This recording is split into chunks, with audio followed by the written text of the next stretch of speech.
It is I, Brandon, and believe it or not, we're not actually doing a card reading here. This is a video about basically clearing and shielding energy. I talk a lot with people about crystals. I have a lot of crystals. I use them, I wear them, but I don't think people quite understand why they matter so much. So I wanted to do like a quick little video to just kind of talk about how I see crystals and why they matter a lot to me. So we'll begin with my most powerful crystal that I own, which is my selenite wand. I have several of these that are much bigger, but they're actually kind of too heavy to work with. They're good for like protecting things, but I use this one every single day for manifestation, for spells. Let's be honest.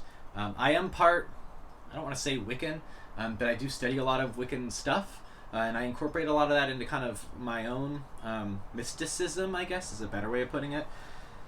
Kind of a cheesy way of putting it, but it's the closest, I guess, to what I do, and crystals are a big part of that. So, for one, selenite. This is a selenite wand. Selenite is a very powerful crystal. You can go on YouTube and find videos of gigantic selenite, like huge selenite, like huge, down in South America and other places. It's amazing. This stone is cool. It's very water soluble, so don't get it wet, unless that's your thing. There's a lot of cultures that will take this, grind it on a stone, and use the paste mixed with water, basically, to put on cuts or burns or wounds. And selenite has a lot of uses in that kind of a medical type field. So selenite's one of my top 3 of like crystals that I absolutely need to have at all times. Am I wearing selenite? I'm not currently wearing selenite. I used to. I had a selenite, a little piece of selenite that I had on a necklace in the past, but I don't have that on anymore. But I do use this all the time, and it's very important. So selenite, find some for yourself. It's really good for like this, clearing, wand kind of energy.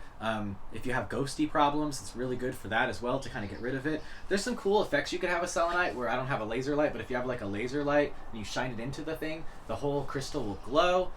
It's very like it takes light very effectively, and it glows. So if you put light into one of the sources, the whole thing will glow. Really cool. So I like selenite. The other crystal that I wanted to talk about is quartz. As you see, I have lots of little quartz. These are just quartz tips, basically, is what you buy these as.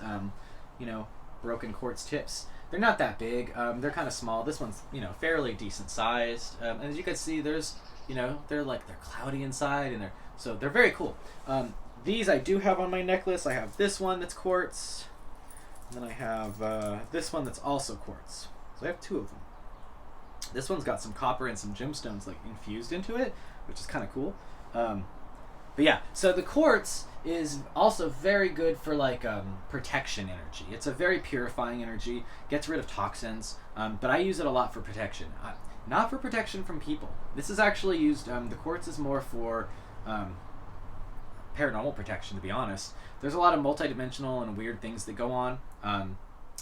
I don't want to say like monsters or demons or all that kind of stuff, but weird things, right? And some of us that are super sensitive or can tap into that tend to get like, I don't want to say haunted because that's too simple, but like targeted, drained, mentally harassed, whatever, right? So quartz, if you have lots of quartz, it does tend to kind of create a little bubble, a little dimensional bubble that kind of prevents a lot of the negative stuff from happening.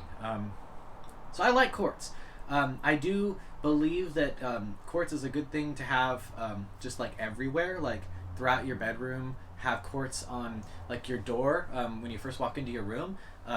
Like the door seal above you, put like one of these little quartz tips there above the door. Also good for just any room, really. In the corners of all of your rooms, put another quartz tip somewhere in each corner, right? This will prevent a lot of negative energy from flowing into your home or into your room or into whatever space, especially spaces that you're sleeping. Similar to like the way people get like a dream catcher, quartz, lots of quartz. I'm being amused because I'm in a storage unit. This is where I film this, and my door is almost all the way down to prevent background noise, but it's still open like a crack. And I have a mirror that I bought at a garage sale or Craigslist. I can't remember. And through the mirror, I can see all these birds that are hopping around my car outside, and occasionally they're peeking in, like they're going to try to come in here into the storage unit. I hope they don't come in here. That's going to be awkward. Sorry, I'm distracted by the birds. It's obviously because I have all these crystals. It's drawing their energy. Obviously. Now, the third crystal that I wanted to talk about, and real quick, I will mention this is a selenite plate, similar to this, but it's a plate. This is a selenite bowl, again, similar to this, but it's a bowl. This is a selenite, I don't know what they call this thingy, pillar, maybe? Again, similar to this, but it's a pillar. So selenite can be cut and put and shaped into all sorts of things. It's very useful. Yeah, cool. The last thing I want to talk about is shungite. Shungite is something that I will preach on and preach on and preach on to people. It is a here. This is shungite. This right here. This is a shungite rod. Shungite is 99.99%, 98%, 99 point something percent pure carbon.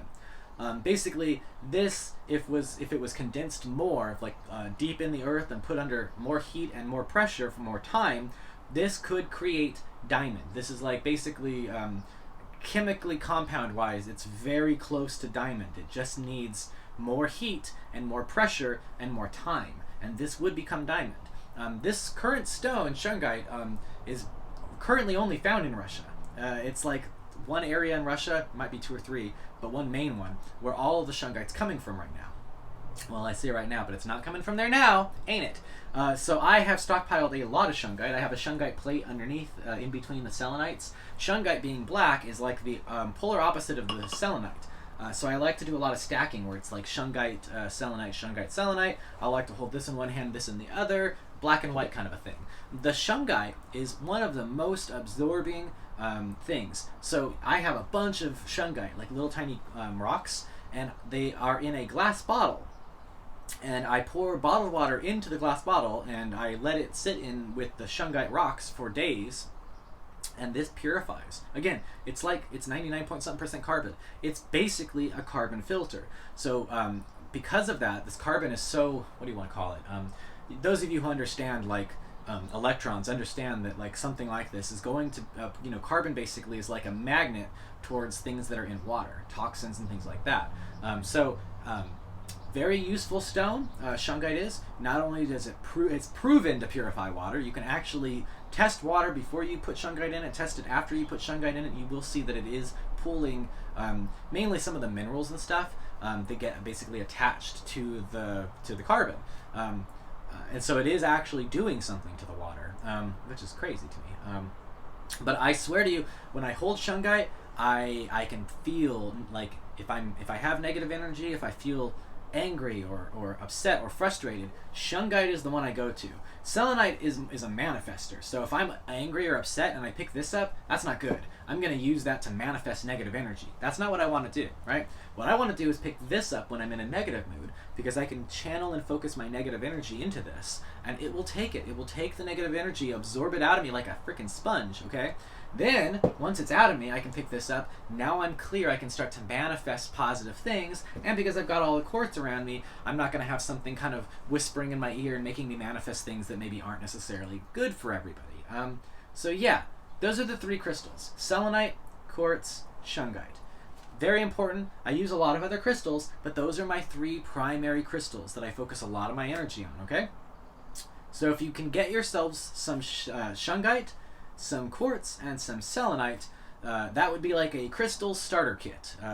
You can go into lots of directions from there, but those are the 3, in my opinion, the most powerful crystals. I spend more of my money on those 3 than anything else, just because I find them to be incredibly useful in my everyday life, and in, obviously, manifestation and other types of things. So, shungite, selenite, and quartz, buy yourself some. I'm not gonna link anything because I don't have a supplier.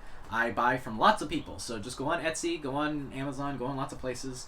There's crystal shows that go through America and other countries. And if you're in one of these other countries that has access to cool crystals, you're even luckier, man. Because like down in South America, people can get some amazing crystals at like these, just like what you would consider like a flea market. You just walk out and there's people selling these giant crystals like it's nothing. Ah, I would die.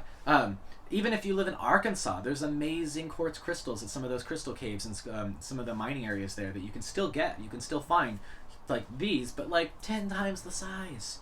Wild. That's on my list. I will go to Arkansas just for the crystals. So yeah, I just wanted to share those 3, kind of a little bit about those, and that's it. So thanks for watching, guys. Enjoy, and we'll do another card reading video next week. This is just kind of an in-between. So, all right, goodbye.